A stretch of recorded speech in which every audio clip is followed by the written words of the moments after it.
Gabe, good to see you, man. Yeah, good to see you too. And Uh, Heather, who I haven't seen in years now. I know. This is awesome. yeah, thanks for joining us, Heather. You're a little more gray than last time I saw you. Well, man, so my barber has literally been out of the country. He was out of the country for 6 weeks. And then the week that he came back, I went on vacation out of the country. And so I'm very excited because literally once we're done here, I'm getting in the car and going to get my hair cut. Does, does your barber cut the grays out individually? Yeah, he does Yeah, individually. that's That nice. that's why I'm bald. Yeah. That's handy. Super handy. Um, but it's just when it's shorter, it's harder to tell how gray it is. It's like that's the Yeah. So you were out of the country for a week, Gabe? Was that yeah. We went family to Belgium and uh, Denmark, but just Copenhagen. Uh, vacation? Fun or business or fun? fun, so Okay. fun. So yeah, so we hadn't done like a big trip in a while. We'd taken a couple days here and there, but and then it coincidentally lined up with I started a new job this week, but I had booked that trip well ahead of that. Mm. Yeah, so we were in Brussels, and then we went to Bruges and Ghent, which are old medieval towns. And in Europe, the trains are nice, so you just jump on a train, and there you go. So that's good. We stayed at a zoo. Like, there's this huge zoo about an hour outside of Brussels. It Is was that the great. Matt Damon movie? Is Matt Uh, Damon based on that? it's funny. The Matt Damon movie was filmed We bought here. a zoo. Yeah, Yeah, exactly. Yeah. that was filmed in Boston. I don't know what that movie's about. I mean, I assume we bought a zoo, but like, no, it was not That's a. We pretty much what it's about. Yeah. Kind of a Hallmark movie mixed with zoology. Okay, sweet. Yeah. But the zoo was great. We stayed at the zoo. Hmm. So like when we opened up the windows in the morning, we saw down to the polar bears. So like that was awesome. So we got to see Cool. them like feed the polar bears in the morning. Like what? Like crumbs from your breakfast? You just throw them Mhm. off the Yeah, there's balcony? a little croissant or whatever. Sorry, croissant. Uh, Huh. yeah, they would actually throw them like lettuce mostly, and then I think they must be giving them the protein at other times, maybe for training. When not everyone's watching. Not everybody's watching. Yeah. Yeah. When you're in Europe, I've never been to Europe. I hope to go sometime. Is it a requirement that you have to eat cold cuts for breakfast? I just remember that, like, being in the Indigo office and the Europeans are in town, and there'd be this like massive spread of like weirdness that I would never eat for Hmm. breakfast. So anyway, I'm curious about that. Don't think it's a requirement. I, but it's definitely like it's not unusual for a large spread to have cold cuts. But you say cold cuts, I think I would think what we would think of as a charcuterie board. I feel like they generally have fancier cold cuts than we do. Cheese and yeah, cured meats and Yeah, stuff Hmm. like that. But they also had like eggs and sausage. Like sausage is huge Mhm. there. Like Well, and a lot so. of people like smoke salmon, like bagels and lox, but like that always weirds me out. I could never eat that before 11 a.m. Um, I didn't I'm trying to think if I saw any smoked fish before 11 a.m. Not that the salmon don't go on lox, but yeah, I don't think so. But there was like a lot of sausage. Like that was that, especially the closer you are to Germany, like you get a lot of sausage. It's great. It's delicious. Uh, so yeah. Fed that to the polar bears. Yeah. Well, whatever. I mean, so yeah. So that was good. I'm strong recommend. Heather, how old are your kids? Oh, let's see. 9. You add a third one in there, and like I feel like I lose part of my short-term memory with every kid I have. So my girls are 9 and 7, and then we have a son now, who is 18 months already. So, That's awesome. Cool. Yeah, but if you we were follow Heather like on into a good Facebook. place where we could really travel, do more exciting things with our girls, and then we had another baby, and so we're back in the hurt locker, with that, but we'll get I there. I distinctly remember. So we've only got two, and Kat was pregnant with the second one, and the older one had just started playing by themselves a little bit. And I like as I realized that, I think I said out loud, "Oh my God, what have we done?" Um, But and then we stopped at 2 because twins run in Cat's family. It's like we're not going to go 2 to 4. Like that's a massive logistical change that I'm Yeah. not prepared for. So Yeah.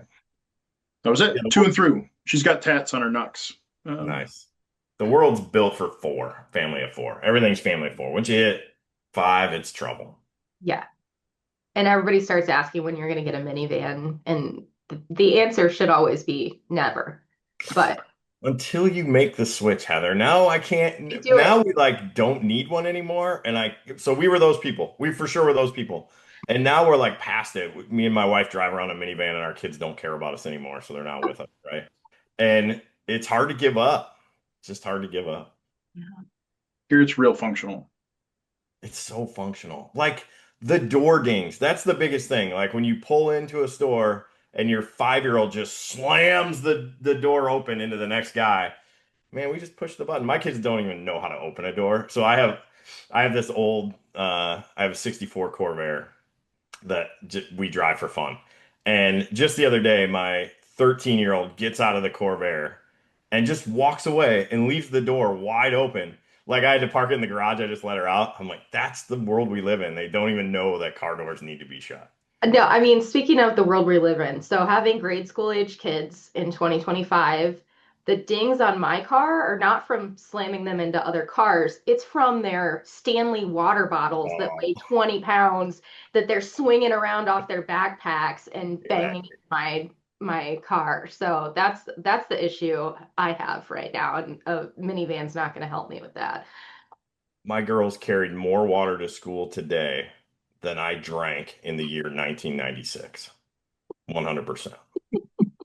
The whole calendar year. It's so Well, true. so he's got to be full of crap because I remember playing football. You guys must have had one of these. So like, so we didn't have water bottles, right, for football. Like, Right. so practice, what we had was they built, I don't know, like it took some 2 by 4s, and so there was this big rack, not like you had to lean over to put your head onto it, and then they had PVC pipe all around the top of it and drilled a bunch of holes into it and Just screwed in a hose, and that was where your water. But I mean, I drank a lot of water out of that PVC. I agree. That's right. So I'll say during school hours. So from Okay, 8 to yeah, 3. very school, yeah, like absolutely. And sports, whole other yeah, level. that's different. But like to be packing water on your person to school every day, like there's no water there. It's hilarious. Exactly.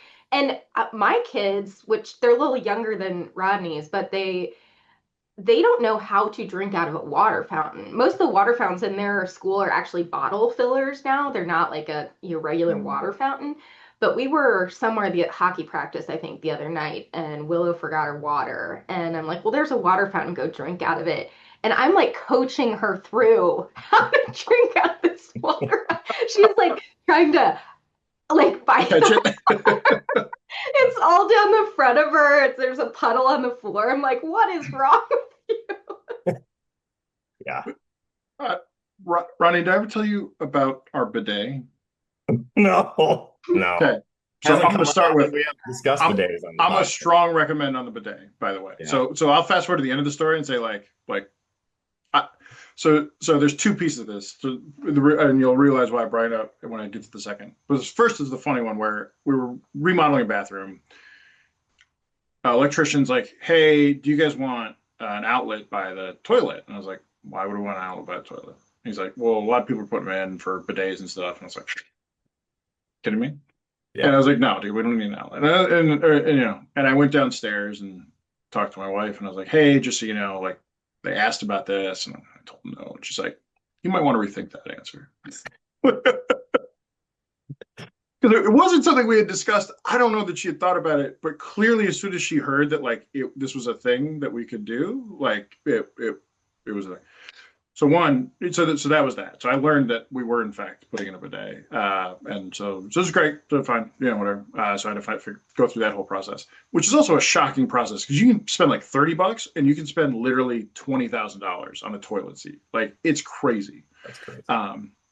We went the lower end, but not like it's a so our bidet has a remote, uh, and you can change the water temperature. The You got seats a heated warm, seat, heated heated seat too. seat. Yeah. Yeah.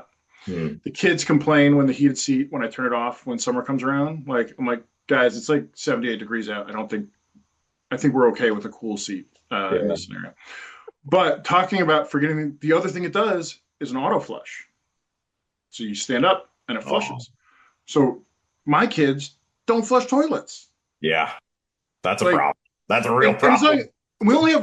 so we have two bathrooms in this house. So one of them has it, right? The upstairs one. So whenever they use the downstairs toilet, they always forget to flush Hmm. and, forget about it when we go other places. But anyway, if you don't have one, I'm a strong recommend. I was totally skeptical and was like, this is a ridiculous thing. This is crazy. Strong recommend. I won't go through all the reasons why. Me Strong on the recommend. auto flush, honestly. I'm in this mom's Facebook group, and a few years ago I posted like, hey, who has tips for getting their kids to flush the toilet? And this thing like blew up. There were like 300 comments on this post. Not a single suggestion. Just everyone saying like, when you figure it out, please let me know, or just Really? empathizing with the situation. This is a worldwide problem, apparently, that no Well, one. apparently. So where's bidet? Europe? Is that a European thing? Bidets? It's a European word. It's French, yeah. But But I mean, but the like, best where ones is are it common? Japanese. Japanese. All right. Okay. So we have a Toto bidet. They don't Okay. even pay us to advertise on here. Here I am shilling for their bidets. Still waiting for that first They're, sponsor. yeah, somebody might go look at their website. But I'm telling you guys, if there's a plug by your toilet, go check out, see if you can put a Toto bidet on that. Yeah. It's So I've remodeled a few houses and I used to watch a lot of home improvement shows like back in the day. And I remember this guy, he was installing a bidet as part of the thing. It was like I didn't even know these were a thing at the time. And he's like, "Oh yeah, it's super easy. It's like a 15-minute project. All you do is, put this on your seat and then plug it into the outlet that's next to your toilet." And I remember being like, "Who has an outlet next to their toilet? Like that's not a thing." that's not, I still am not convinced that it is a thing other than It just defies people. all logic of water safety in the bathroom that I Yeah, was it's taught. like under. Yeah, that's not good. That's I not mean, good at all. yeah. There are other outlets in the bathroom, right? Like that got me there. But yeah, yes, it's proximity to shit, literally and figuratively. So last bit on the toilet talk. When we did our last house, we did a soft close seats on all the toilets. Do you Oh guys have? yeah, yeah, yeah. So the problem with that is if you invite me to your house and you don't have soft close toilets, it sounds like your whole house is falling down. Like I literally, as I'm walking away, I just take the toilet bowl and just slam it down, It's a bad habit.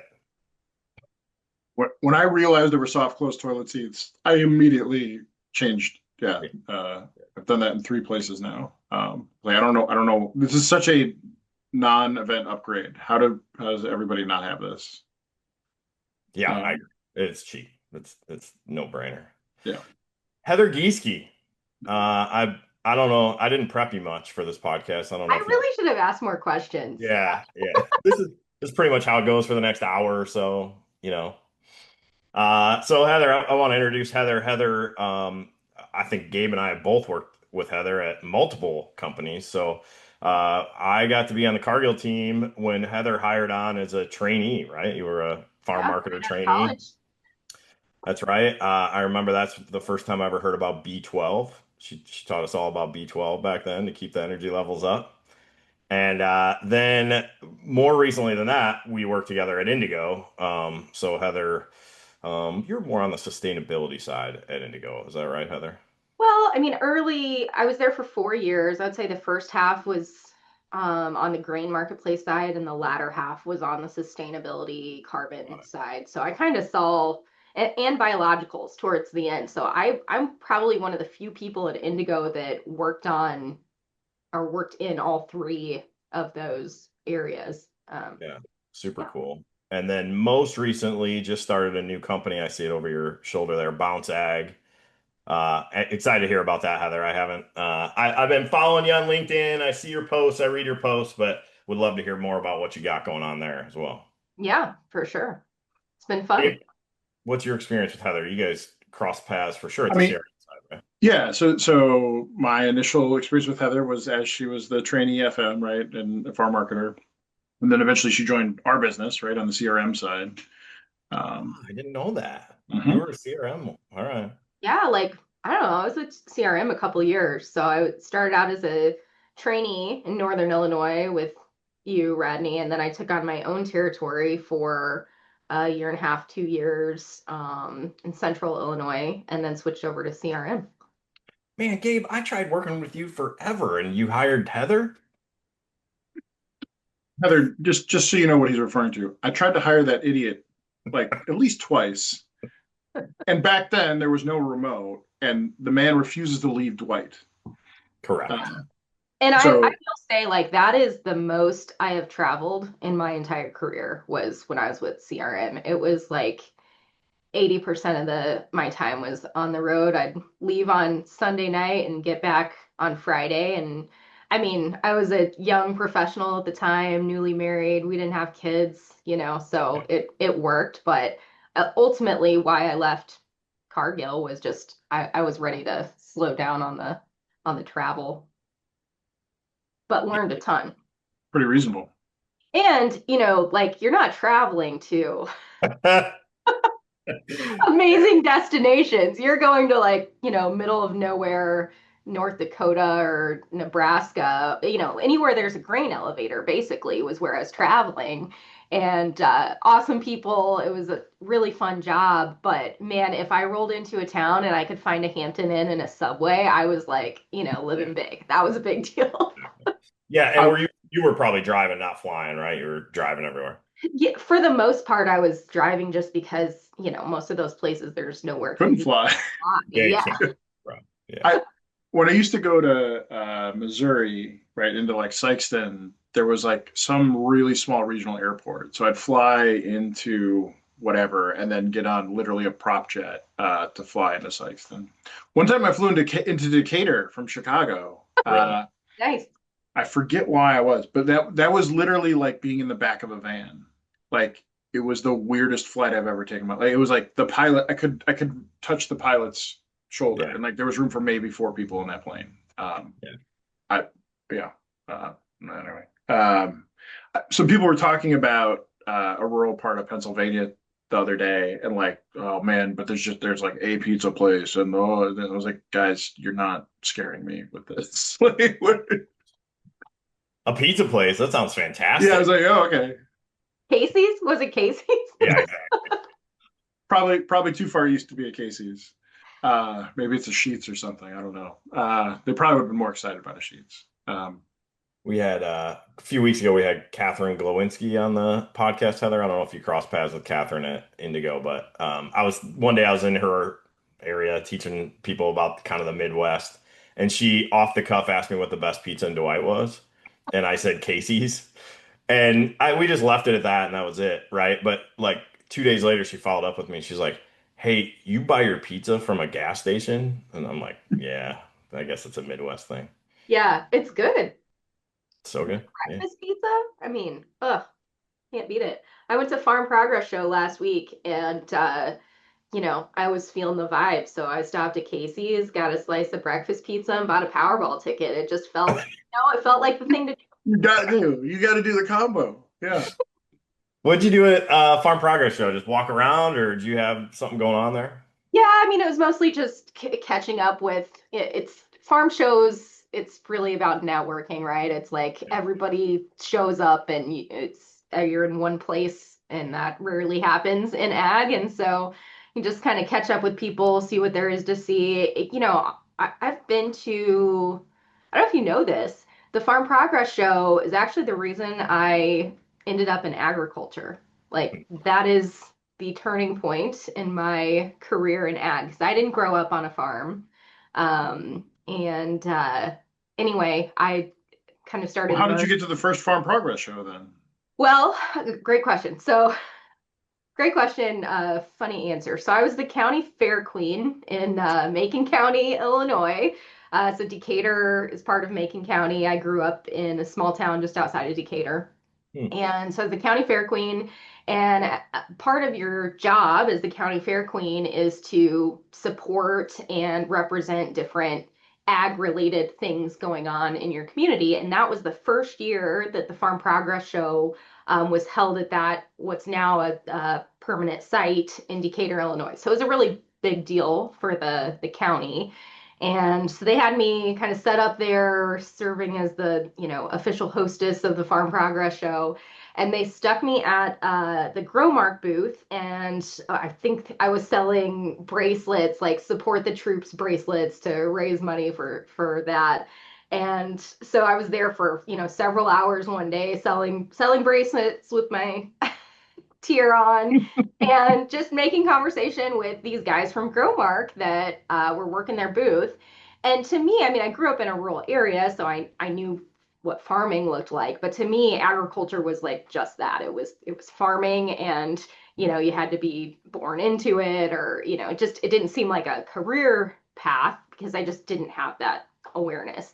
And so that was, really when the ethanol boom really started to take off. And the guys at Growmark were teaching me all about ethanol and soy biodiesel and the whole grain trading realm of the industry. And I was like, holy cow, this sounds so interesting. I was a business major at Illinois State at the time. And so I'd been taking some econ classes, and I really liked that side of things, but it was all just kind of abstract. And so when I started learning about this whole world of ag business and ag econ, it just put the context behind the business principles that I think really clicked with me. And went back to school after that summer and changed my major to ag and never looked back.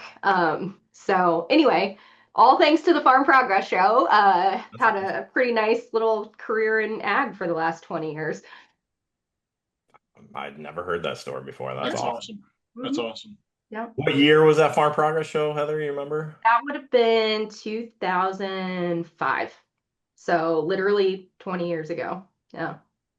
Um, yeah, but going back to your question about Farm Progress this year, I think it was really a testament to kind of some of the challenges we're seeing in ag. It was definitely downsized from what you would have seen at a big show like that in previous years. I mean, most of these big companies, um, Bayer, Corteva, these companies that would have had huge tents, air conditioned tents, lots going on. I mean, they weren't there. They were much smaller than they were typically. And even within the booths, there really wasn't a lot to see. It was like you'd walk in, there was some signage you could read and people you could talk to, but just not the exciting, techie, interactive exhibits that we've gotten used to seeing over the last decade or so. So I think just really kind of putting the period on this recession that we're seeing in ag right now, and people really trimming back on some of those things. Yeah, I think probably trim back on the people they send to the booths in the first place, right? I can imagine there's probably half the people working the booths that there used to be, and just the money spent on it. I got to head up a company's presence at the Farm Progress Show one year. It's sticker shock galore. It's unbelievable what that thing costs. Yeah. So what was the actual conversation then? Like so there's not a lot of stuff to interact with. There's fewer people. What were the people that were there? Like what that you were talking to? What was of interest?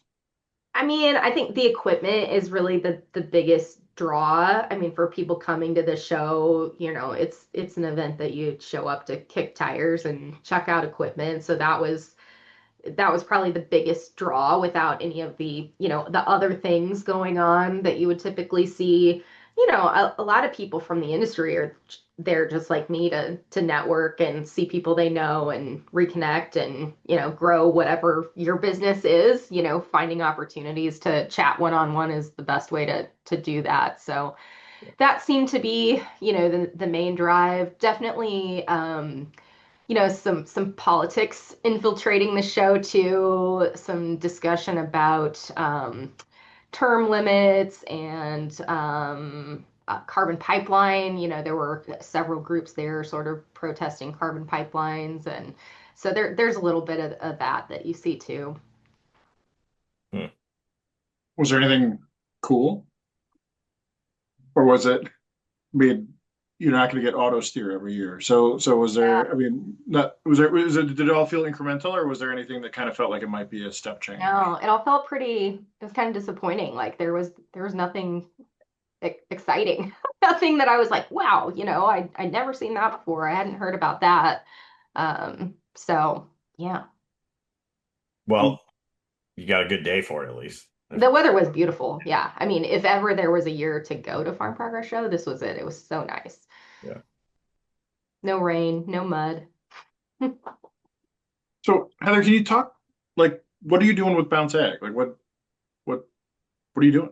Yeah, thanks for asking.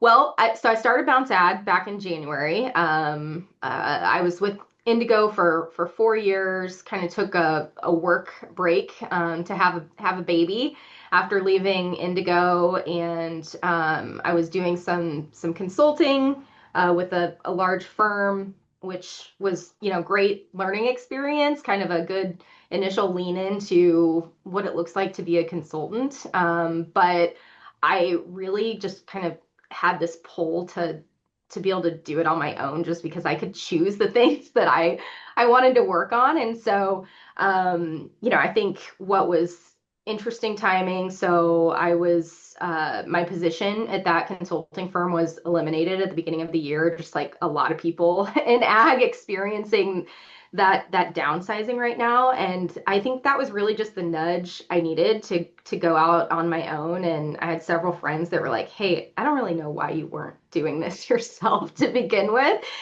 So like it's always great when you have friends and connections in your network to give you that confidence or that nudge that you need. My husband was one of them. He's like, hey, you've been talking about starting your own business for a long time. Like, just do it. And so that's exactly what I did. And it's been a really fun and surprising journey, honestly. So I do a number of things. So I do like general business management, sales strategy, growth strategy type of consulting work, but I also have kind of these niche expertise areas in grain trading and in carbon. And in a lot of ways, you might think all that's disconnected, but there's so much of those worlds colliding right now that it just makes a ton of sense. And companies have downsized so much that they need specialist support, but they don't need it full time, right? So it's Sure. been a great opportunity for me as a consultant to come in, help with individual products or projects, support them with what they need to get an initiative off the ground, and then step out of the way. And when I say it's been surprising, I've been surprised at how much of my work has been on the carbon side of Mm. things. I think a lot of people with the election and all of that expected a lot of this carbon buzz to dissipate. And for me, it really hasn't. It's been, really what's kept me busy and what I get the most calls about. So, working on a number of projects in the carbon space, and yeah, it's been a ton of fun. And just like I said, being able to choose the work that I'm doing and focusing on the things I really care about. A lot of the consulting work I was doing at the previous firm was more end of the supply chain focused, and I've just always been much more engaged on the agribusiness and the farm side of things. So that's really where I spend my energy is on the ag business side. And then any chance I get to talk to farmers or do educational seminars, things like that for farmers. I take it and run with it.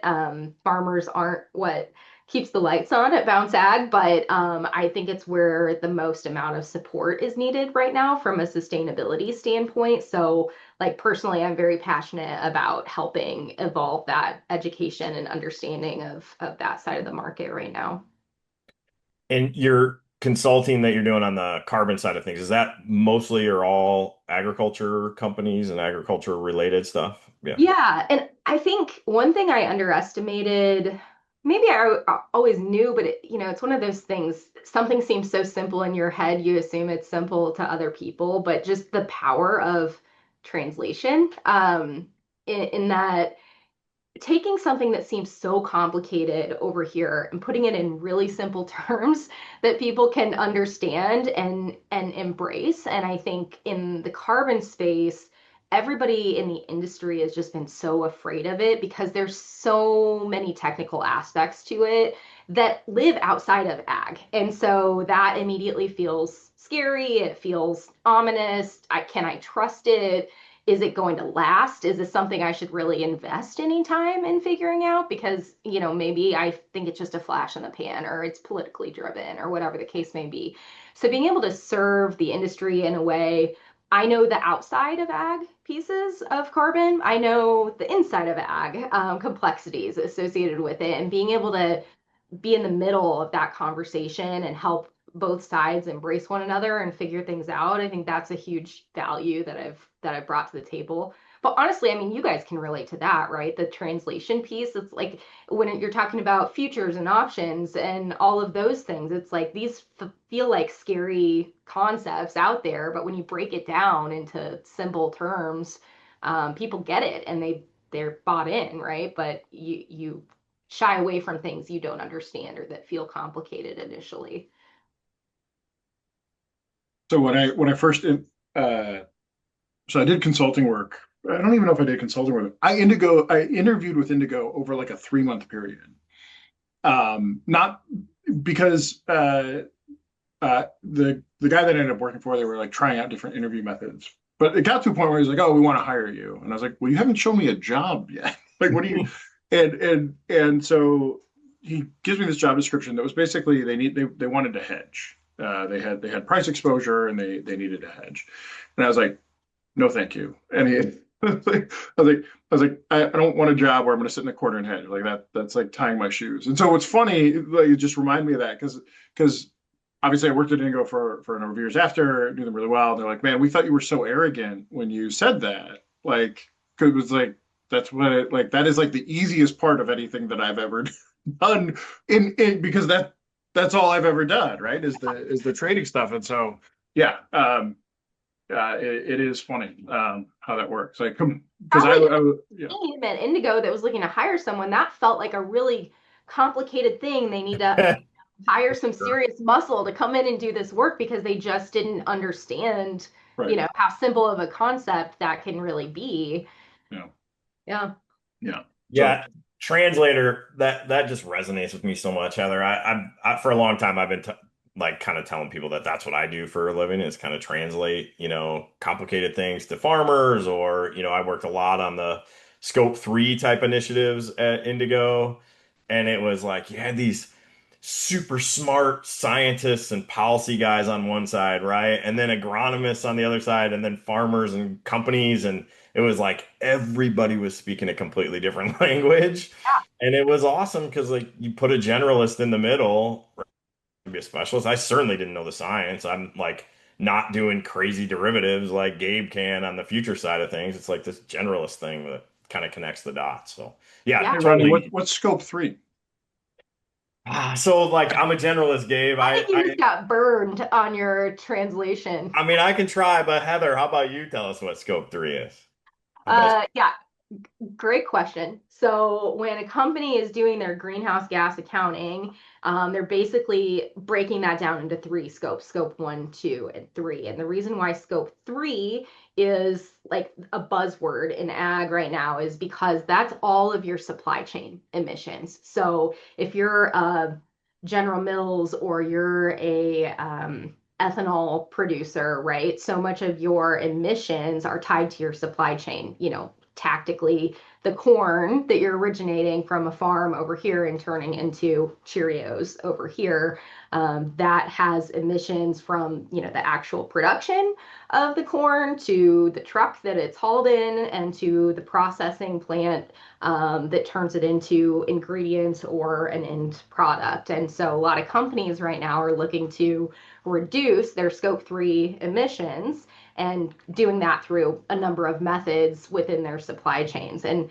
honestly, that in itself is one of the biggest challenges. It seems like a simple goal. I want to reduce some of my emissions in my supply chain, but the supply chain is so compartmentalized and everybody's doing their own thing. And, supply chain member A over here is not talking to supply chain member Q over here. And so there's a lot of connecting of the dots that the supply chain's having to do that they've never had to do before. It's a fun problem to solve that's sort of working itself out as we speak.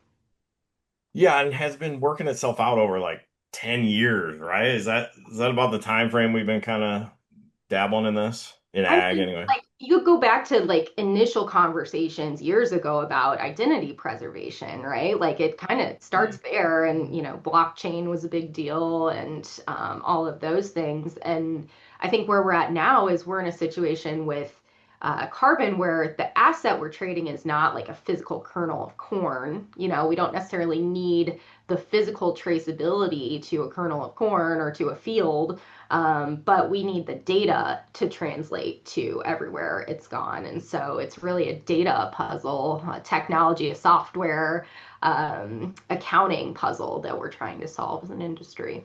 Yeah. It's just past mistakes that I've seen. So you hear farmers and actually people that represent farmers saying, hey, you should get paid for your data. Your data is valuable. If people want your data, they should pay you for data. I tend to agree, right? Then you got the kind of sustainability side of the market and they're like, hey, we want to buy carbon off you. We want to buy your carbon offset, right? And again, they're speaking two different languages. Like the data is the carbon. And I talk to these farmers every day, and the farmer's like, dude, I don't know if I feel comfortable selling a thing that isn't a thing, right? Like carbon, right? You can't see it, you can't taste it, you can't touch it. It's been a lot of churn along those lines, I think. Yeah, I mean, it may be like 13, 14, 15 years ago, every farm magazine, the cover was like big data. And everybody started talking about data and, were freaked out about data. Who owns your data? Who has access to it? What are they doing with it? Are you getting paid for it? Yeah. And I always say, like, carbon is the first meaningful opportunity to actually monetize your data. And turns out you don't have the data.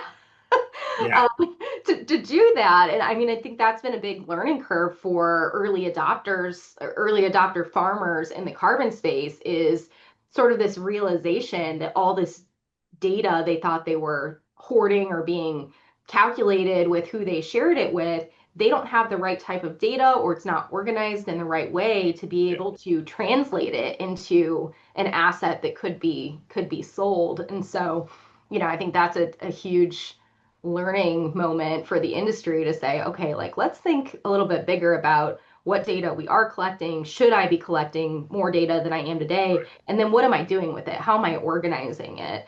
One thing I always say to farmers is like, anytime you're going into a field to do a thing, even if you're not to, anytime anyone is going into your field to do a thing, you should be capturing whatever that thing is. And that's data in its simplest form, right? Like what activity are you doing? What are the details associated with that? Put it in a spreadsheet. It doesn't have to be fancy, right? Like there's software that can do it, but just put it somewhere. Yeah. Takes you 30 seconds, in that moment. But when you're trying to go back in retrospect and do all that, it's going to take you hours or days, or it Yeah. feels overwhelming. So it's Yeah. an easy place to start. And frankly, Heather, even if you write it down on a piece of paper, I remember Dad he finally got rid of it, but he used to have this notebook that he put in his front pocket, right, where he would write down planning dates and stuff like that. Yeah. Man, if you put it in that format, yeah, it's going to take you more time later if you need it, but at least it's there. At least you're Yeah. not, making it up from scratch. And if you're not a person that loves working in a spreadsheet, like pay your nephew to do, Yeah. you know, it's like they'd be happy to like take your notebook and put it into a spreadsheet for you. There's so many options. And simply not doing it doesn't feel like the right thing to do right now. Hey, it's even fun. I just downloaded an app called Otter AI the other day. It's free, completely free. All I have to do is pick up my phone and like push one button and it'll record everything I say. It's searchable text, it's time stamped, it's dated. I'm using it instead of like the old contract logs we used to write stuff down, right? I have one. Yeah, whatever. I when I started my business, I was using these contract logs, and I was like, this is terrible. There's way too much going on, right, to be able to do this. But I needed this record, so I started this Otter AI, and it works perfect, right? Just as I'm doing something, I say, hey, Heather sold 10,000 bushel of corn at 450, right? And it automatically logs it and dates it, and Nice. little tools like that, I think are helpful. So on the sustainability side of things, Heather, there's a lot going on there. How much of Do this you need a is sec, Rodney? uh-huh. That seemed like a painful pause right there. Oh, You dude, it's Need it's a like nap before we talk about this? You want to go take a little I continue. Rodney needs a snack, maybe a juice box. Man, for me, it seems it's like a problem that should be solved by now. I'm so annoyed that we haven't solved this problem. So, Yeah. I guess my That's question because is, that's because we aren't working on this problem. Like everybody is trying to develop solutions in isolation and yeah, going back to like the supply chain issue, right? Like it does no good for organization A over here to solve a problem, solve this part of a problem, sell a solution for it when there's, 30 other problems and they're all being worked on in isolation and none of them talk to each other. So you have all these abstract solutions that aren't really pulling the whole thing together. yeah. It's a mess. So I'm going to ask you a few questions. If you're qualified to answer, that'd be great. But like, I think the question I get from farmers all the time is like, where's this money coming from? Where does the money? Because they won't do it without money, right? So where's the money coming from? Yeah. Um, this is a this is a really fiery topic for me. So, I started. um, I read an article, oh gosh, maybe a year ago now. It was ahead of the election last year. I wrote an article in Farm Journal talking about exactly this. Like, where is the demand for these carbon assets? I'll call it carbon assets because it's an offset, it's an inset, it's some sort of environmental outcome somebody's trying to measure. Um, where's the demand for these assets coming from, and who's paying for it? And if you look at research that's been done, like farmer research, asking questions, what, have you participated in these types of programs? Why haven't you participated in these programs? The top thing that always floats up is regulatory issues, politics. There's this like feeling or belief in the industry that this is all being driven by politics. And so ahead of the election, of course, like that was a big reason to do nothing. Well, we're going to have a political change and all this is just going to go away. Oh, Well, it hasn't. I mean, and even being in this, like I just said, I've been surprised how busy I've been with the carbon work after the election.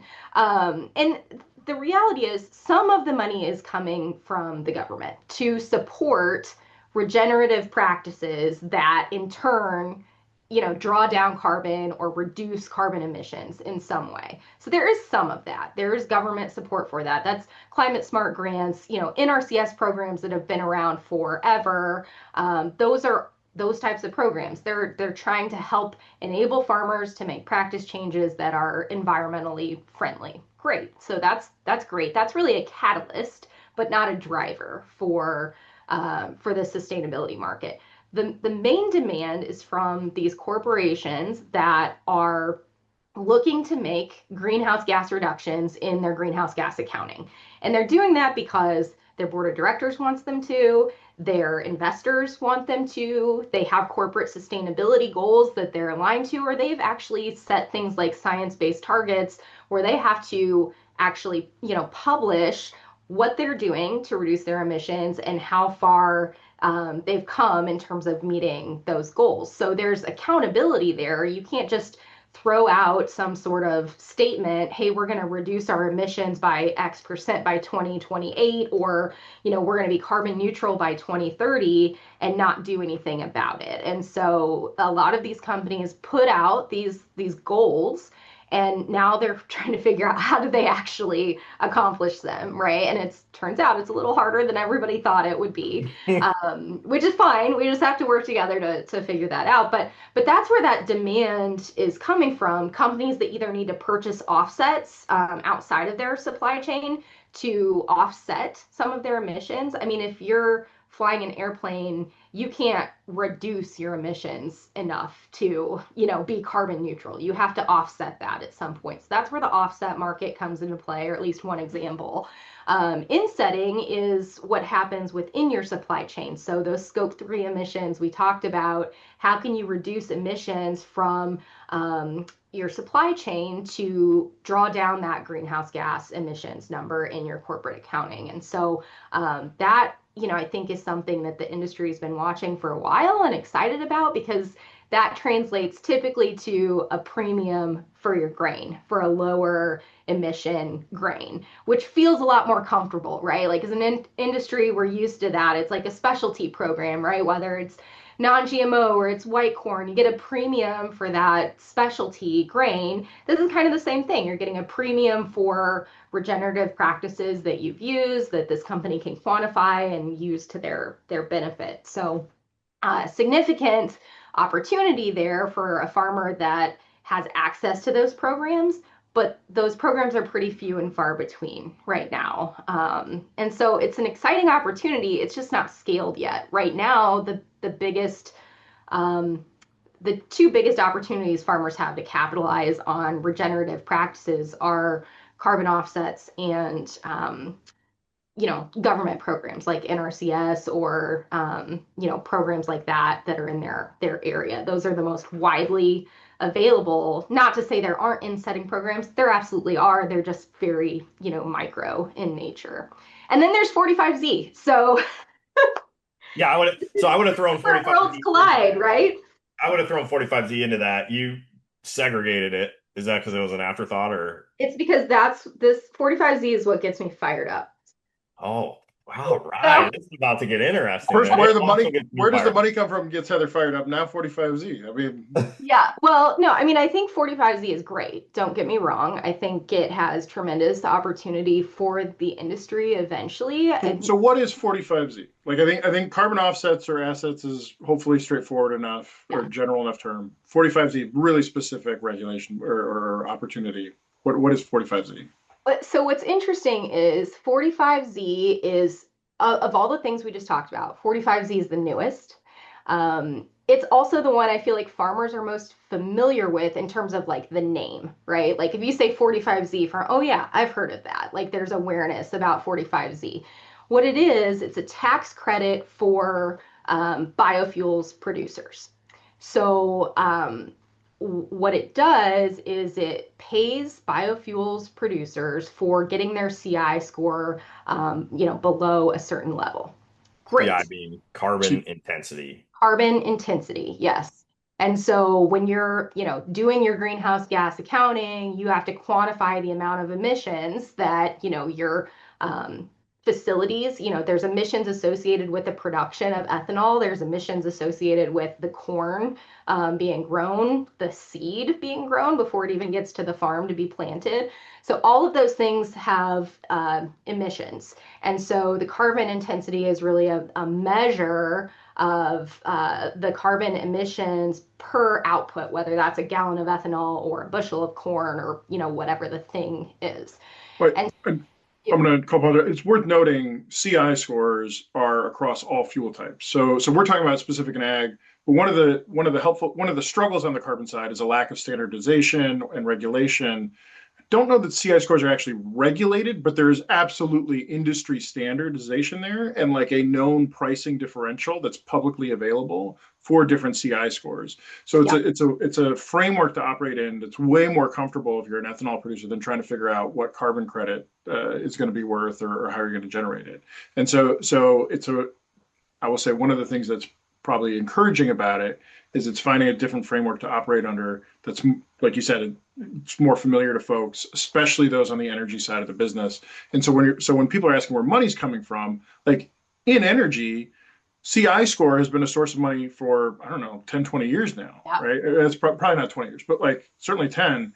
And again, like different CI scores clearly generate different premiums, either higher prices or whatever it might be. And so I think that's worth calling out. Is it's not something that suddenly got made up as part of carbon credits. It's not something that we made up for ethanol. Like it is a standardized thing in fuel. yeah. Sorry, I just wanted to throw that out there. No, I mean, great point. Like this is not a new thing at all. And so 45Z is a tax credit for ethanol producers. And I think that's the first thing to understand that initially gets confused. It is not a tax credit for farmers. It is a tax credit for ethanol producers. And it encompasses their CI score for everything happening under the roof of that ethanol plant. So the actual carbon emissions of the production of ethanol make up the largest portion of what has to be reduced. And a lot of these ethanol plants have methods for capturing that carbon from production and moving it elsewhere. That's where the carbon pipelines come into play. So there's a number of things happening within those ethanol plants to reduce their CI score.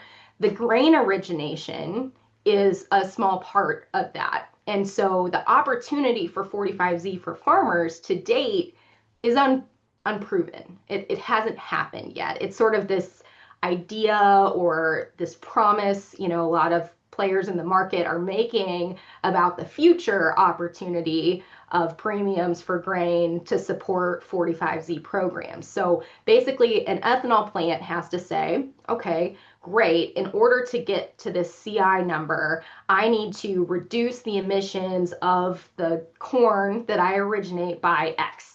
And there's a model, it's called the GREET model, that's out there, is developed by the Department of Energy, that everyone will use to quantify, the emissions associated with certain production methods.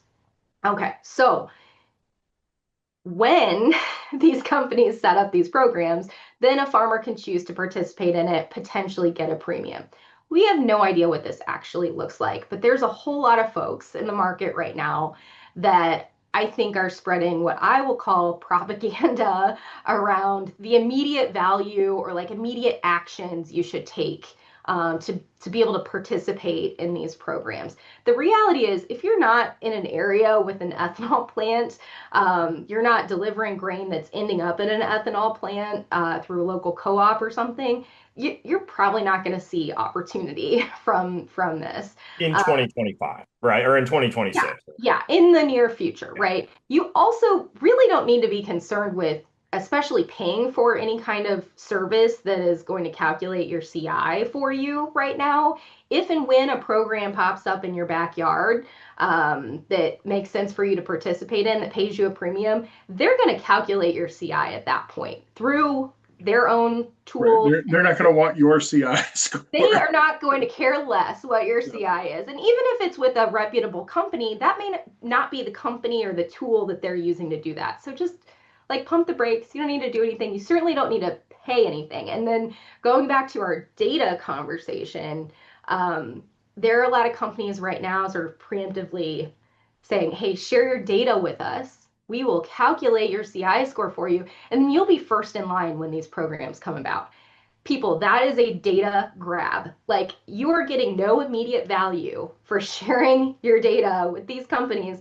And once they have it, what are they doing with it? Like, are you asking the right questions about that? Because if you're a known person in their supply chain that's delivering grain, or known business that's delivering grain, and you then share your data about the regen practices you're using and the field it's coming off of, and they have that data, why do they ever need to pay you a premium for that grain if they know you're already delivering there and they can quantify the outcome from your farm? So I'm not saying there's, a copious amount of bad actors in the space. I'm just saying, like, let's be smart about this. Let's wait till there's a real opportunity before you exchange any value or data, for the sake of a promise. And that's what it is right now. It feels like an empty promise that hasn't come to life. Watch it, pay attention. I hope it translates into, grain premiums for a whole lot of farmers. I truly do. It's just not here yet. So like, let's chill out a little. And Yeah, also, yeah, go ahead. sorry, like one more thing to just like put a bow on that topic is, if you are implementing a regenerative practice, you're reducing tillage in any way, you're planting a cover crop for first time, or you're changing the seed mix of your cover crop, you're doing something different from a nitrogen management standpoint. If you're doing any of those things, you should be looking at some sort of carbon program at the same time. If you don't immediately enroll in a carbon program, you might be missing out on the opportunity to monetize that forever. And so that's something to think about. So you're doing a bunch of consulting work. You said getting more calls about carbon than you expected. Are those folks setting up new offset programs? Are they doing new inset programs? Is it 45Z related? Like what is for you specifically, what's the type of work you're It's a seeing? combination of things. So, working with some industry organizations that are just trying to do a better job of supporting farmers in decision making and risk management around these programs that are out there. Like, uh, we talked about the education piece earlier, right? Like, how do we infuse just more knowledge into the industry, especially at the farm level, about what are offsets? What are insets? What's 45Z? What are the pros and cons of each? What are the risks associated with it? What should you be thinking about from a data standpoint when you're implementing new practices? Things like that. So there's this kind of general education piece and also helping evaluate what risks are involved with different programs and also which programs can you stack. So that government Mm, funding a lot of times can be stacked on top of other carbon programs. So now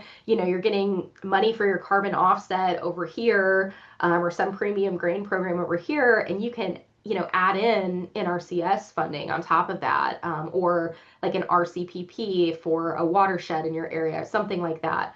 Regional Conservation Partnership Program is what that stands for. So again, like government funding to support different environmental initiatives can be stacked on top of those corporate carbon programs. So Sometimes, not always, right? Some you got to be sometimes, careful with that. yes, Yeah, right. yeah. So just helping folks navigate Yeah. that. The other side of this work might look like, hey, I'm an inputs company or I'm a biologicals company, and our product has the ability to reduce emissions or sequester more carbon. And we want to make a carbon claim about that. We want to help farmers participate in carbon programs. How do we stand that up? What does that look like? So that's more like technical behind the scenes type of work.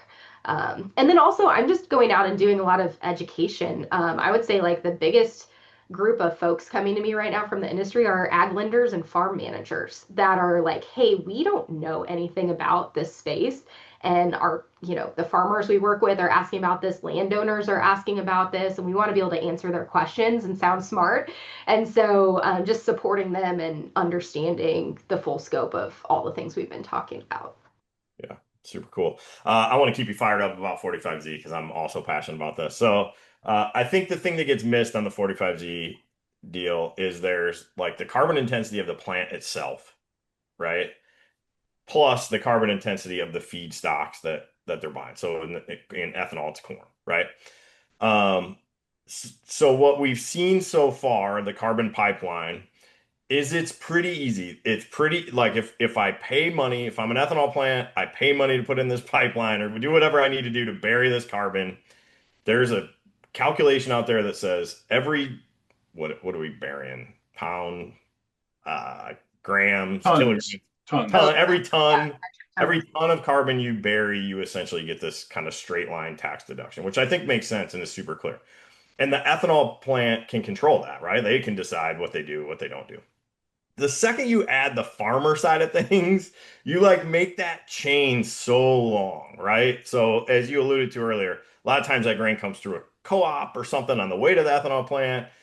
Certainly, if I'm an ethanol plant working with farmers, I'm not an agronomist, right? I can't like verify the practices that they're telling me to do. And so I think, on the feedstocks piece in particular, part of the reason we still have so much anxiety around this is one, I don't think the rules are like totally set in stone on the feedstock side. yeah. And then two, I think they just need to figure out how to work together, right? They're just two disparate parts of the supply Mhm. chain.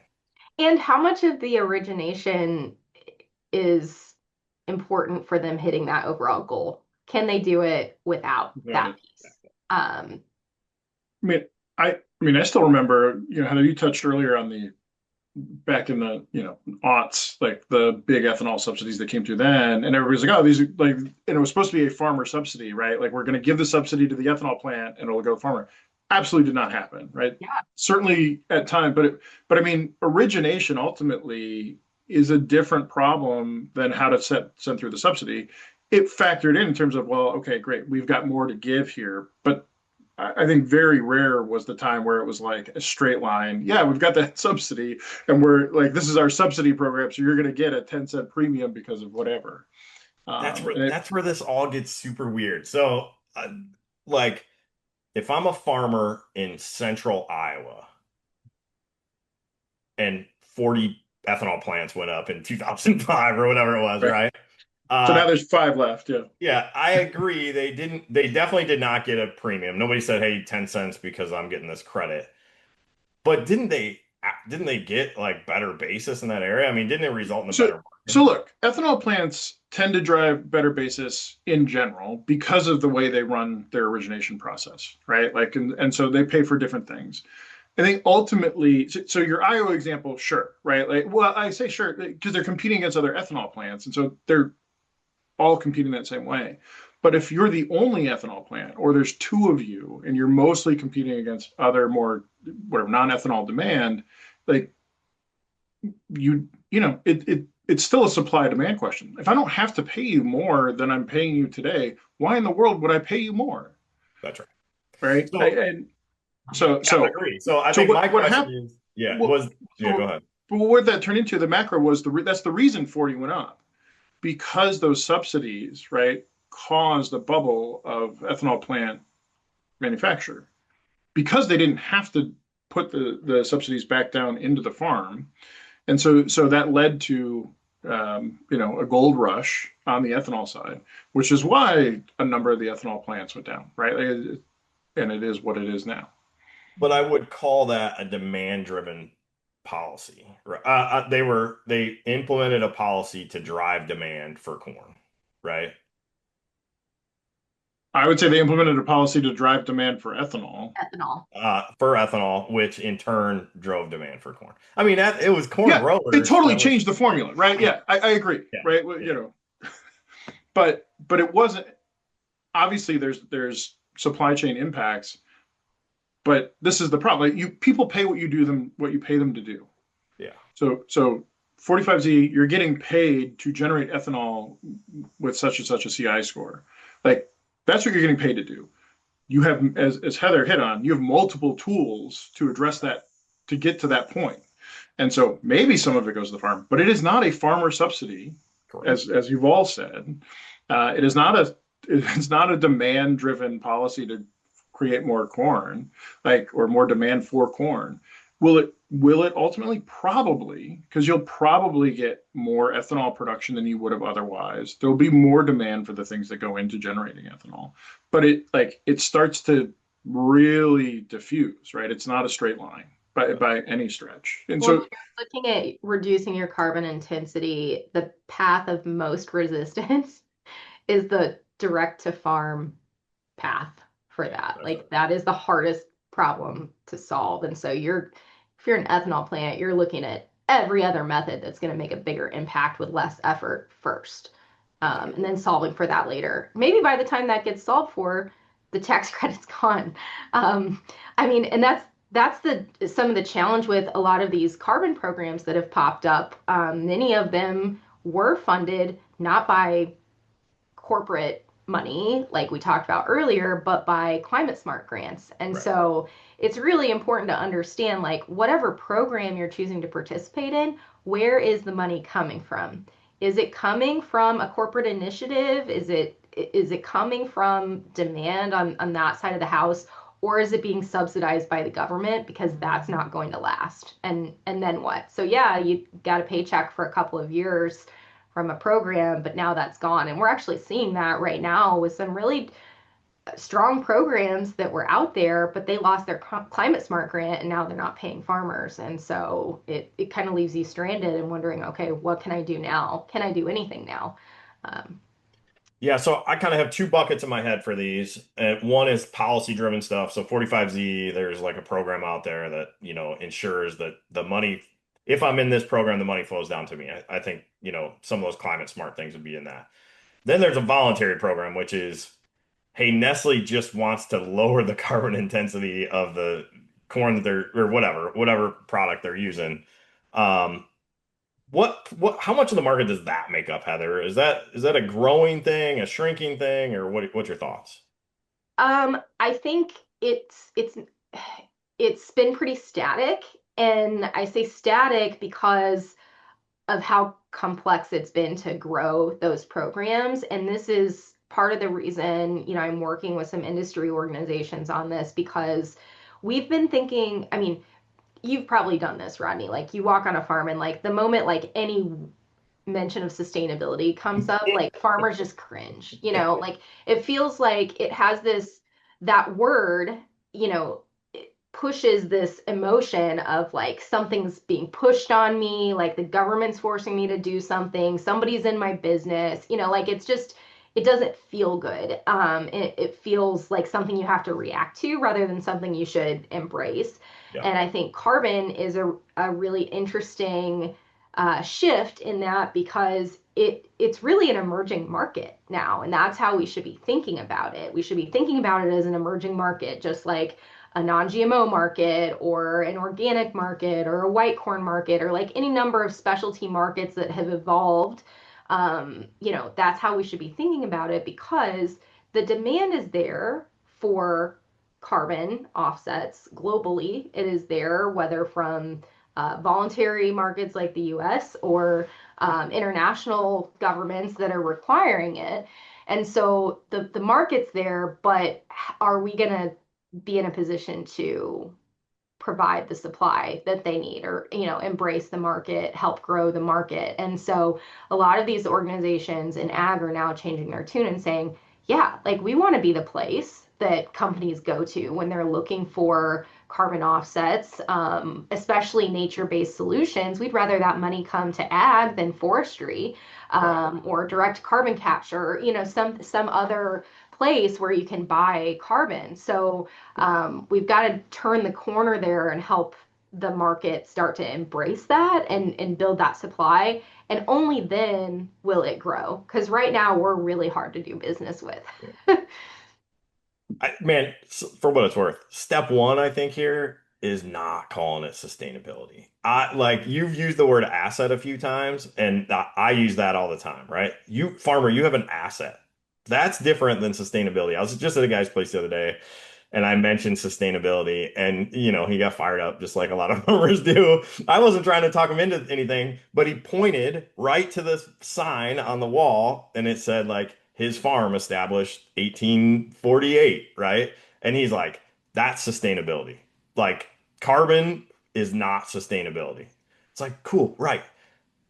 If we could shift the language, at least on the farmer side, I think too, that you have this asset that you can sell, I think that's a big deal. Yeah. I tell farmers all the time, like, you don't even have to believe in climate change. You don't? I agree. I totally agree. Like, I'm not here to convince you of That's anything. not a conversation we're having. Yeah. No, it's Exactly. like that you have an asset that you can sell. Do you want to sell that? Like, That's you do right. not have to, Oh, were uh, you doing something with all that carbon? I didn't realize. Yeah. And then, the way I think about these practice changes, so lots there, especially on the carbon side of things, but I think I don't, if I'm a farmer and I'm considering making a practice change, let's say for 45Z, right? I think part of the calculation should be, hey, if I make this practice change, I'm gonna have this additional asset that I didn't have before, right? What do I think that asset might be worth? Gabe can help us figure out the optionality, the option values, all those things. But I think that's the right way to think about it, rather than what I see all the time is like, oh, you need to plant a cover crop because it's so good for the planet. And it's like, okay, but if it's not good for my farm, Why right? would you do it? Why Yeah. would I do it? I can't do it, right? yeah. And The again, program shouldn't drive the practice. that's right. Like, you should That- be doing the practice because it makes sense for your farm, but also appreciate that that could be earning you revenue beyond the corn or the soybeans or the wheat, I right? agree. Yeah. And then the other thing I worry about is when you say, hey, it's, good for the planet if you do cover crop or whatever it is, right? It just feels like you're also saying what I'm currently doing is not good for the planet. And I challenge anybody on any day to go out to a farm in the Midwest and be like, this is a cesspool of terribleness, right? Like it's just not the case. It's the greenest, it's like beautiful. Yeah. Rant. I'm done with that rant. I'm sorry. No, it's a good one. It's a good one. Yeah, the program should not drive the practice for sure. And also, like, I'll reiterate it, like, based on the point you just made. You said if you're doing a practice because of 45Z, again, don't do a practice because of 45Z. Also, if 45Z is like the thing that's like pushing you, you've been thinking about doing a practice and you're like, well, this seems like a good opportunity. If there's not an immediate 45Z premium being paid to you for that practice, go find another program that will pay you for that practice. When and if a 45Z program comes up, just make sure whatever program you're signing up for allows you out of that contract so you can switch to the other one. And there are several of those out there that you can participate in. So there's flexibility there. Just like don't do nothing. Yeah. It's the take home. Yeah, that's good. Ronnie, should we pull up our markets? Yeah, sure. Yeah. I honestly I haven't looked at corn or cattle prices until now, for about 10 days. So Heather, I feel like I'll give the quickest cliff notes I can on this. So unsurprising, we're looking at these corn futures, right? We just look at it and check in, see what's going on there. But the other thing we're looking at is diesel live cattle, because that market's been screaming higher and higher and higher. Rodney and I don't know if we have a bet on. I wouldn't say that, but like, so I drew a line in the sand. I was like, my gut says September is when this is going to turn, for a number of reasons. And to be clear, I've been wrong about it turning every day. Um, so, and I don't have a position on. So that tells you my conviction in this prediction. But I would say it's not wholly uninformed. All right, so pull up corn first, Rodney. I mean, and looking where it is, I'm curious, kind of what the. So just you're pulling it up or I'm pulling it up right now. yeah, Yeah, yeah. should be right there. Yeah. Can you see it? Yep, we got her loud and clear. So this is the weekly chart. Today up 3/4, but almost 420. So drifting around here. I know we were close to where loan payments were going to be, and now we've crept a little bit up. How do you guys feel? So I think I called this, Gabe, that the market would cause the most amount of pain possible. So Yeah, that low dip there down by 390, that was the day we got the latest WASD report out of the USDA, 188.8 yield, which was off the charts. Then they decided to add in 250,000 acres of corn, which was like kind of unheard of for a report like that. yeah. And what was great about that day is the market essentially did nothing. It was like, yeah, we know, right? And it bottomed out there. And since then, we've kind of trended up. Uh, we've talked about on the podcast. The bad thing here is most guys in my area, if you're taking 85% crop insurance and have like a trend line yield happening, your payment from crop insurance is going to kick in around $4 equivalent futures. So what happens is if the market was going to go lower than 390 and we, finish that October average, say at like 360, most people would just at face value say that sounds terrible. Well, actually, a lot of farmers would have gotten a 40 cent per bushel payment on that gap, right? And then any sales they had or, any later opportunity they benefit from. Instead, what the market's chosen to do is kind of settle into this sweet spot where I don't get a government payment, crop insurance payment, and I also don't really make any money, in the traditional way. So,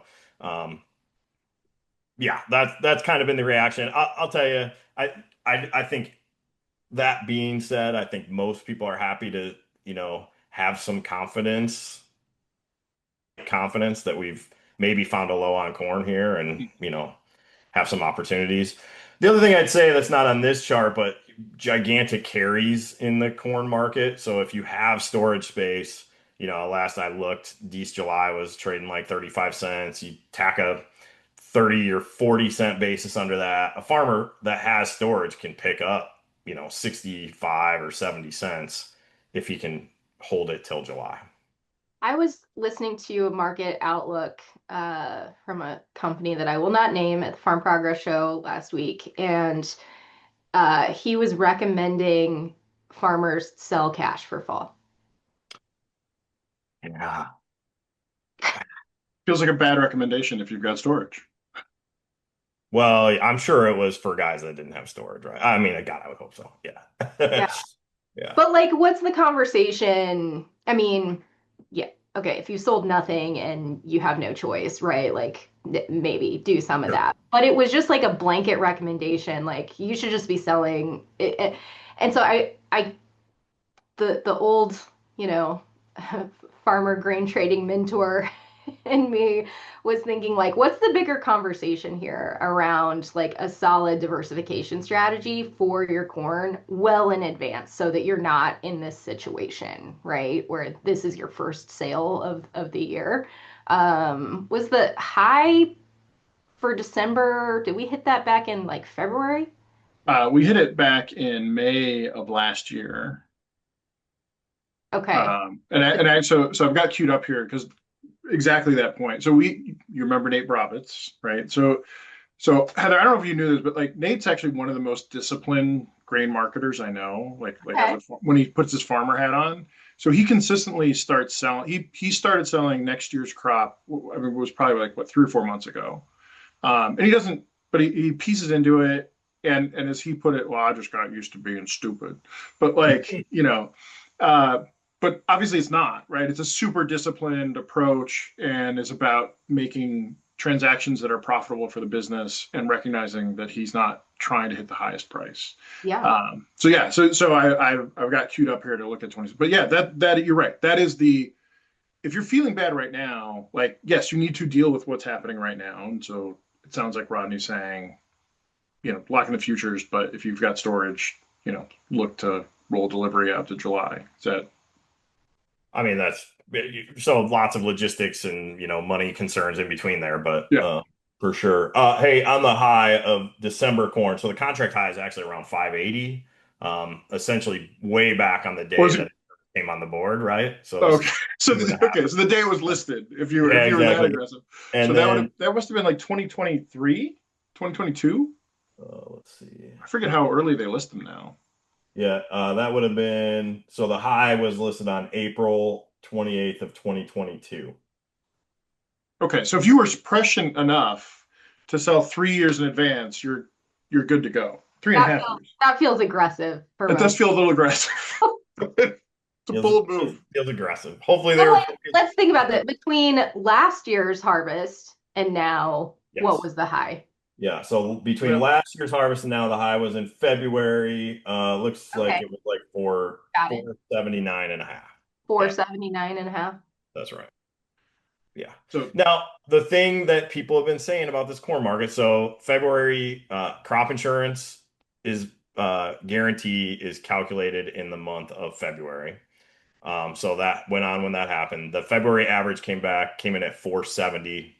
We finished February lower, and the thought process back then was, hey, we've never not retested that crop insurance level, that spring crop insurance level. So everybody in the back of their mind had this like, hey, statistically, we should get back to 470, right? We were coming off of, $5 old crop corn at the time, right? So like guys are like, oh, I really want $5. We're at like 450, right? Or 455.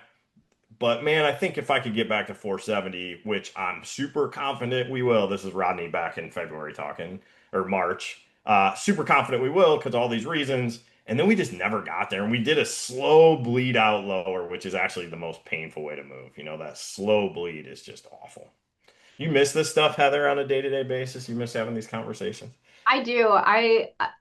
There's just like a nerdy grain trader part of me that I can't, it won't die. It's just there Yeah. always. Yeah. and there's always something different, right? Like there's always something new to talk about. Almost always something new to talk about in the market. I think it's like it's easy to be excited about it when you don't have to do it for your income. So, there's some of that. Uh, Absolutely. The other thing I would say is August has been really rough on this corn crop, at least in, northern Illinois, I believe Iowa as well. We haven't had much rain and I'd say we haven't finished out the crop the way that everybody had hoped. Um, Harvest is going to start here in my neck of the woods in a couple weeks. Heather, I'd imagine they're going down by you by now, yeah. right? Or just starting to. We were Uh, actually up at the farm last weekend, and on our drive home, we saw a bunch of corn coming out and some beans starting too. So, Got it. Yeah. So I happening. think we'll start to hear those early yield reports and, have some more information for the market here. So we've pulled up 2026 just to put it out there, right? So Rodney, are you guys working orders to sell at 475 We have locked in some 426 for sure. Yeah. for 2026? Yeah. You just said 426. What I'm price sorry. have you sold in? For 2026, we've locked in some. Ah, okay, got it. Yeah, so we're mostly doing accumulators right now, Gabe. Okay. We've got some $5, little over $5 locked in, and then most recently we did another run at like 480, right? For getting those on. When I say locked in, that's the problem with accumulators. They're not locked in. They're not That's actually locked in, yeah. But you're accumulating sales at $5. Yeah, we're pricing a few bushels every day, and the thing is, like, even it sounds like cost of production is probably going up again next year, Gabe. Despite all this, I mean, I can't guarantee that I'm going to make money at 480 or $5. So we're like patiently selling into this, and we'll see. Hopefully, we have better opportunities down the road. And then let me pull up the old Dees 2025 cattle. So we'll see where things are at. We've got Heather. Do you have him on like half a screen? Is it hard to see the chart? Yeah, it's I'm not okay. Is it better Yes. now? Yeah, full screen. No. no, No. like your face is taking up half the screen. My face that hurts. There we go. There you There. go. Okay. You Yeah. guys like that better. All right. This chart was easy to see when it was I small. get it. No, I get it. It's fine. Yeah. Feelings not hurt. So all right. I mean, this is the weekly cattle chart. So back here, Heather, is when we start talking about it might top out. So this is Gabe being wrong for weeks and weeks and weeks and weeks. And I would say, Only, what's I that, love Ronnie? only since the reincarnation of the podcast. That's right. Yeah. So we'll see. Hey, I did an article caught my eye the other day, Gabe. It was I don't know if this is new information, but there are more job seekers than jobs available right now. And that lines up with your Yeah. doomsday theory that you got. Yeah. So all right. So Heather, what I said is what I think is going to happen is I think people haven't really digested how many people took the buyout packages from the government stuff. And so those people that took those packages have been living just fine, like through now. I think it's now when the income stops. And so, they had great summers, cookouts, whatever. And now they're out looking for work. And like September's like the big hiring month. But I think what they're going to find is there's not a ton of jobs out there. And so that's what Rodney's and so I think and so what we know is when unemployment ticks up, right, purchasing high cost protein like a beef goes down and from there. I mean, we've seen obviously some rattling around some of the unemployment numbers and macro stuff maybe seems like it's settling down a little. I mean, obviously the overall market's been doing well, but yeah. So what I said is my fear is that come September, kind of we're going to start to see some really hard drops across a number of markets because of this. That being said, I think if we make it through this winter, through December, and that doesn't happen, it's probably kind of barring other new externalities, it's steady as she goes. So obviously What's the supply side of the beef market look like right now?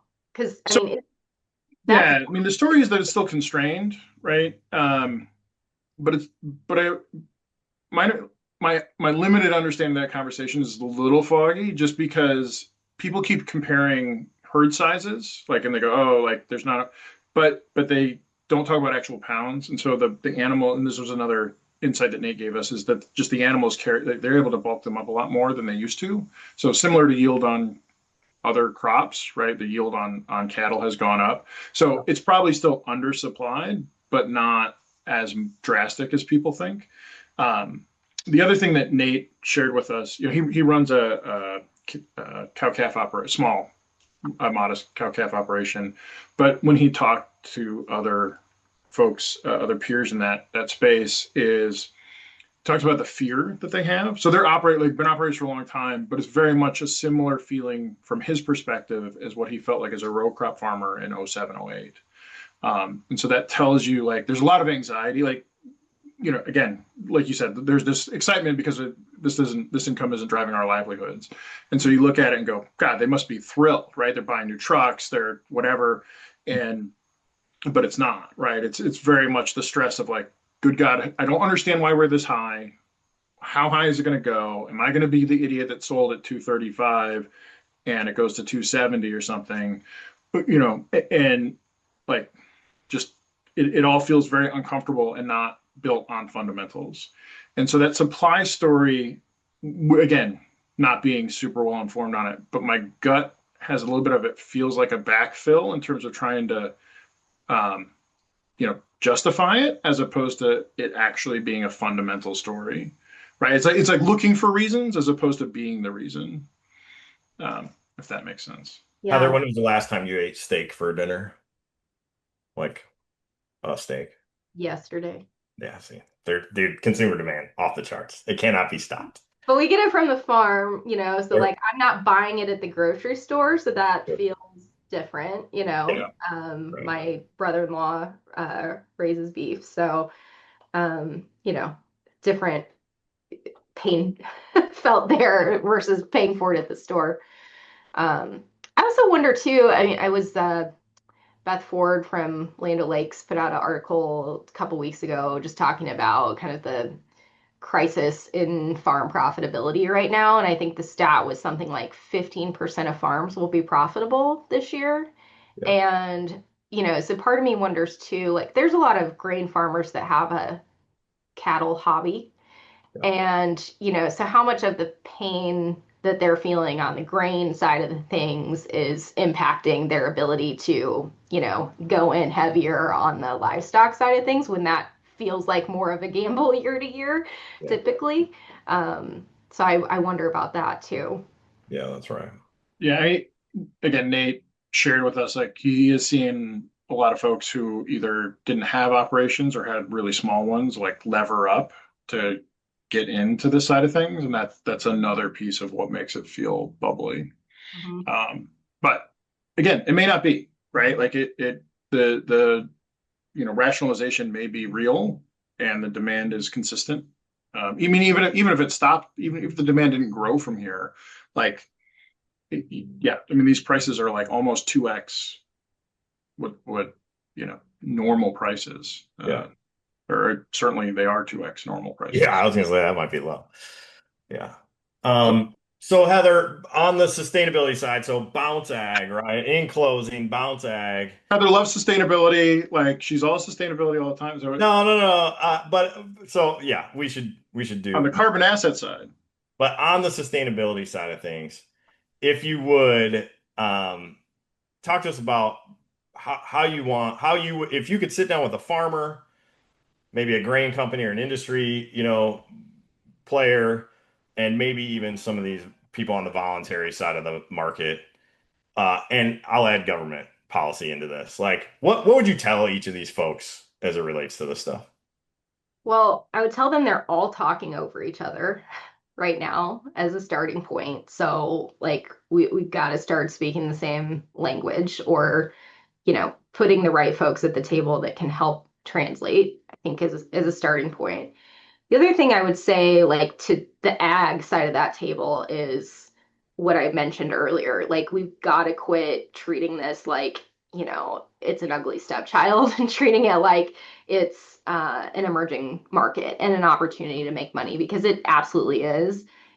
These things aren't like a get rich quick scheme, but when 15% of farmers are going to be profitable this year, like we should be looking at every avenue at our disposal to improve profitability for the farm, right? And so there's a lot of things at play to support farmers building a new revenue stream from carbon. A lot of different programs, a lot of different government subsidies to support on top of those programs, and a lot of farmers considering practice changes because agronomically it makes sense, right? So, like, when all those things come together, why not? Like, let's at least roll up our sleeves and talk about it. I think one of the reasons that I felt really strongly this pull to start my own company, and I felt this when I was at Indigo, actually. I did a lot of industry affairs while I was at Indigo, working with industry organizations to just help improve Indigo's reputation, help them understand like what the heck is it that Indigo is trying to do. and sitting down with these companies that I'd worked with or organizations that I'd worked with for a long time prior to Indigo, just realizing the gap in understanding of this space, and that anyone that was in the space trying to talk to them about it or help them with it was also selling a program. Yeah. And it's hard to believe someone that's trying to sell you something. And I think that's a lot of my issue with a lot of these players that have popped up around 45Z. Yeah, they're putting out content constantly about, to hype up 45Z because they're trying to sell you something, right? Or take your data, which is valuable. And so, I think just ensuring that when you're having those conversations, if you're really trying to build solutions, you've got someone with a neutral mindset and expertise across the aisles of all of this that can help support those conversations. And as an industry, we've got to quit building solutions in isolation. The solution is not another marketplace. Rodney, you'll love this. I mean, the amount of conversations I've been a part of in the last year where a company or a group of people or even a group of farmers has set up a call with me and they're like, okay, hear me out. We're going to set up a marketplace where farmers can list their grain and their carbon and sell it. And Yeah. buyers can come in and, Yeah. and I'm like, this is brilliant. I wish someone had. I mean, it turns out you can raise like $2 billion if you come up with an idea like that. Yeah, and I mean it's like that you're talking to them and I'm like, yes, I absolutely I love this idea. I am bought into this idea. How much money do you have to support it? Because I'm pretty sure Indigo spent billions of investor dollars to try to do exactly this, and like it didn't happen. So like, company ABC over here with a $500,000 government grant to support regen ag is not going to do that and be Right. successful. But what can you do with that money if you pull it with this company over here and this company over here? Yeah. So it's really about collaboration and just being smarter about the solutions we're bringing to the table. Yeah. Cool. Appreciate that. I know we focus a lot on sustainability here today for sure, Heather. Not surprising that you spent a lot of time there. I would say to the audience, Heather is a total pro in go-to-market strategies as well. If Clearview Commodities was ever doing a big go-to-market thing, Heather'd be my first call, absolutely. And I'd encourage other people to do the same. Got to Thanks. see it in action at Indigo. Appreciate that. And the market stuff. Don't forget that either. The commodity markets, that is, not Yeah. just marketing. Yeah. Yeah. Yeah. Swiss So Army. Heather, on the way out, anything else you want to plug? Anything you want to say in Are closing? we not going to talk about Gabe's new job? Is that a thing we're not talking about today? I mean, I mean, we can talk about it. I'm running data and tech for I'm now on the farming side. Like There we go. so Production. I'm data and tech for greenhouse. It's called Little Leaf Farms, and we grow lettuce. I you know yeah, I'm not sure. So what do we talk about? Uh, that's what we do. So grow lettuce. They have um, they're profitable, which is they're the only ones that are profitable growing lettuce in greenhouses in the U.S. Um, and they're expanding. So they've got operations in Mass and Pennsylvania. They're building out in Tennessee, and they will be building out more. And so really they're at that point where they're moving from into being a larger operation. And so trying to figure out how do we use tech and the data we have to get more leverage out of the people we have. And, use it to help make decisions and get more clarity on things. So it's pretty exciting just because they don't have a ton of tech debt. Like I'm not walking into like a mature tech side of an organization. And so tons of opportunity for blocking and tackling work to make people more efficient, but also some really exciting stuff on the data science side, like that will that won't start today, but will start imminently. okay. Yeah, that's it. So building a really small team on that, and then we'll end up using contractors and vendors to help fill in some gaps. But it'll be an opportunity to work with other data scientists and quant folks that I have in the past, especially as we get to some of the more sophisticated stuff. But yeah, I'm excited about it.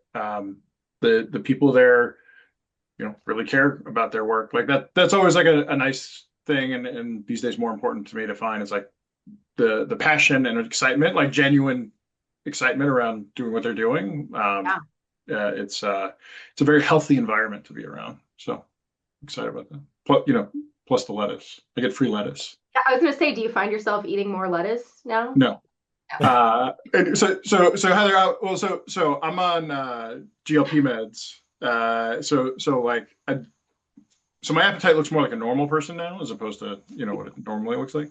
But I'd rather eat a cookie than lettuce, given like the smaller rather me. Down 60 pounds now Oh, as of this week. So Yeah.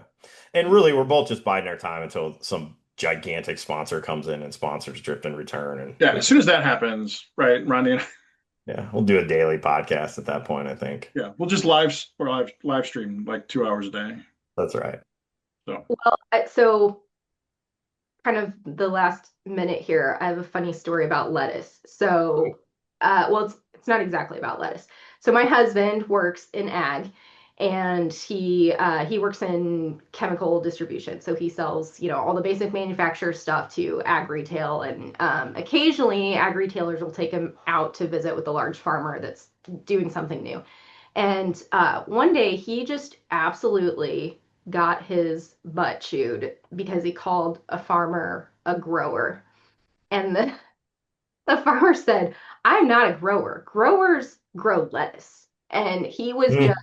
pissed that he'd been referred to as a grower. And anyway, the lettuce sparked my memory about this. And then my mind went to Rodney, how much time did you and I spend in meetings Yeah. so with marketing trying to figure out like what do we call farmers? Do we call them farmers? Do we call them producers? Do we call them growers? I mean, there were Yeah. conversations had about like what is the right or most comfortable term that the industry wants to be referred to in like a marketing material or on a website or something like that. So anyway, if there's any farmers that have hung with us this long on Drift and Return, like maybe put in the comments like what's your preferred term? Is it farmer? Is it producer? Yeah. Farmers? What did we land on? Do you remember? I think farmers. so Farm. when I got to Cargill, they had just switched to producer because like I don't know if like I think somebody was out in the field and they referred to somebody as a farmer as a farmer, and they similar reaction to the lettuce thing. They go, I'm not a pig farmer, like I'm a producer, right? And so it turns out it's probably regional, if not specific to the Yeah. individual. Yeah. Um, But I think Some this is good. farmers don't like producer. I've heard that directly from but I've farmers. heard that too. That Yeah, it's like the connotation is like a really, really big corporate farm. industrial. Yeah. Yeah. Yeah.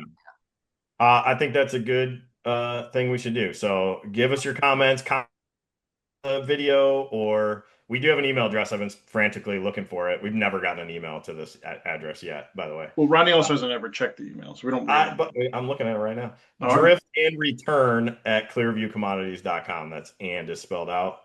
Or you can call or text me and let me know. If you're a farmer, what do you want to be called? All right. Thanks, Heather. It's good to see you again. Good to Thanks see you for again, Heather. See ya. have a good one, guys.